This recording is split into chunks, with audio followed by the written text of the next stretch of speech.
Welcome to Pindar Poetry. We hope you learned something new.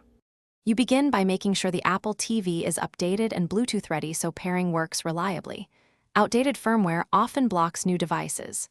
Once done, power on the accessory and keep it within 1 to 3 meters so the radio can discover it. Make sure you have the Siri remote or an iPhone nearby to accept pairing prompts and enter codes if requested. Start from Settings, Remotes, and Devices Bluetooth to immediately begin scanning. This initiates the handshake and displays nearby names for selection. Now you select the accessory that appears in the list. Choosing the correct name matters because many devices look similar. Once selected, the Apple TV and device exchange authentication data. If a PIN or confirmation appears, follow it immediately because delayed responses can time out. Make sure to accept on both the accessory and Apple TV. This completes the secure key exchange. If pairing uses audio I/O, you may be asked to set output priorities. Choose the accessory to route sound through it.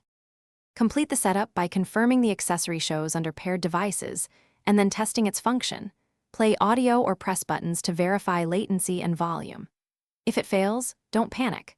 Restart both the accessory and Apple TV, then use Forget Device and retry pairing to clear stale keys. Make sure no other phones or remotes are trying to connect.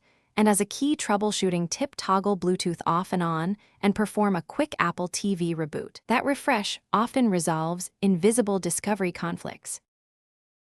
Thanks for watching. Consider subscribing if we helped you.